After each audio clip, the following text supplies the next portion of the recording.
القدير الممجد في جميع الملائكة والقديسين، يا من بآلامك المحيات جددت كلنا المائدة التي ماتت بسبب الخطيئة، لا تطرحنا عنك يا إلهنا، ويا من بصليبك الغالب قتلت الموت الذي كان سائدا.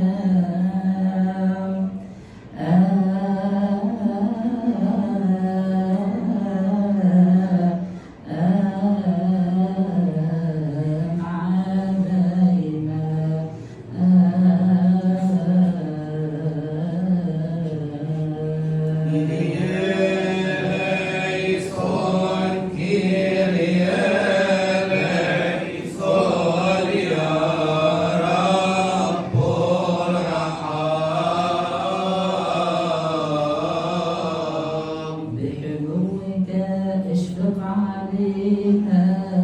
واحفظنا تحت جناحيك، ويا من سمرت بالمسامير في جسدك الطاهر كالمذنبين حبا بنا نحن الخطاة، بقوتك يا رب مزق مصاب.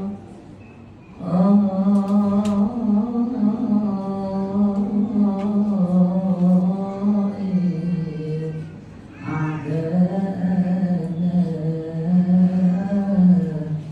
ويا من طعنت بالحربة في جنبك الأقدس بعز سلطانك، اذكر كل شباك المقاومين،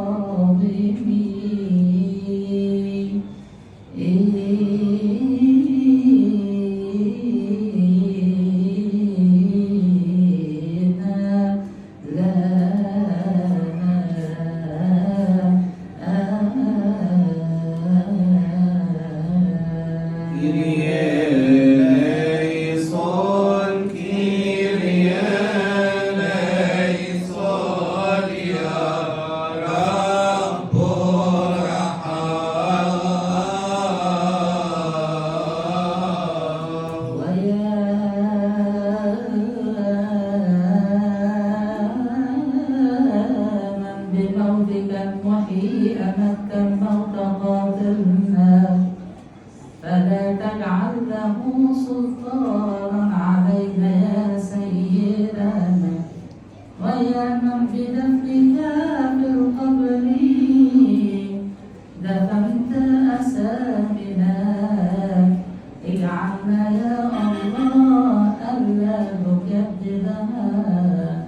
مرة ثانية، ويا من بقيامتك المقدسة حطمت مملكة إبليس، أقمنا يا رب من سقطات الخطية، ويا من بصعودك المعظم أرسلت الروح القدس على تلاميذك القديسين. الآن يا ملكنا ارسله علينا لكي يطهرنا من جميع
رعب ولا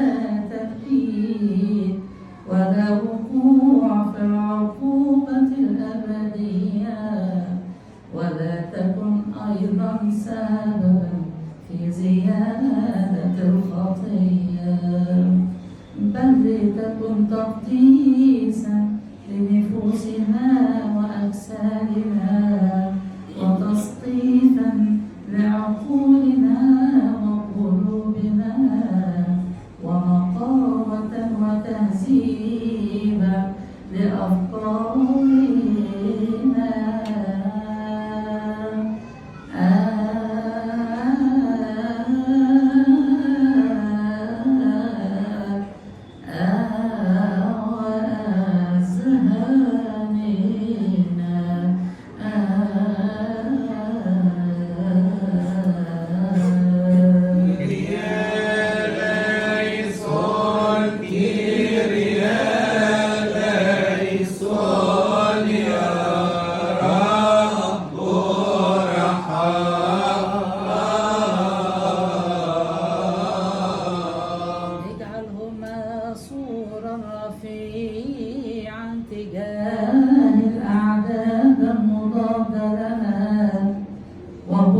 حصيرا قبالة المعاند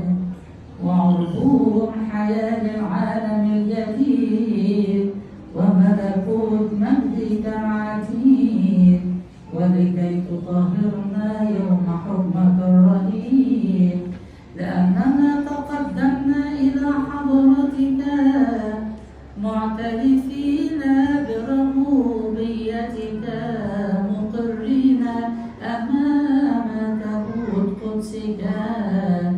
أن هذا هو الجسد المقدس نفسه معطي الحياة لكل الذين يأكلون منه، وهذا هو دمك الحقيقي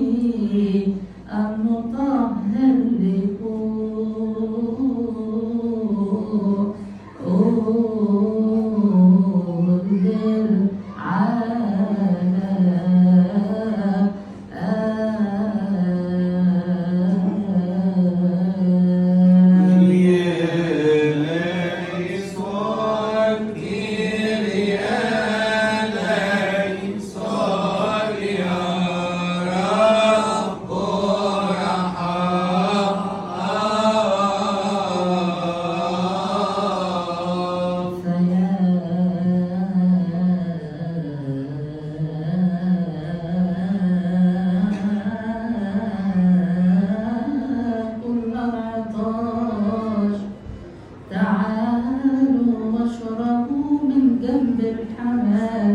لتروى نفوسكم، اقتربوا إليه لتمحى خطاياكم، تقدموا نحوه لتطهروا من آثامكم. هذا هو بالحقيقة الموضوع أمامنا، فلا شك ولا ريب فيه، إن هذا الجسد وهذا الدم لعمانوئيل إلهنا الكائن معنا على هذه المائدة.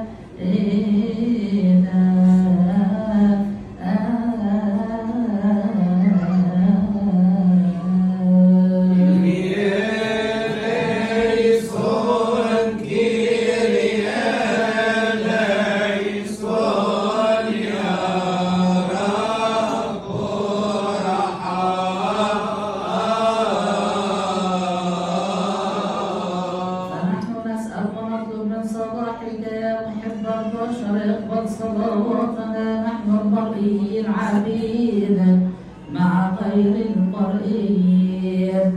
احسبنا مع الطقوس السمائية لكي نسلك باستجابة الغلبة والصفر بأصوات لا تسكت وأفواه لا تصمت، رافعين إيدينا إليك أيها الآب الذي في السماوات وتصلي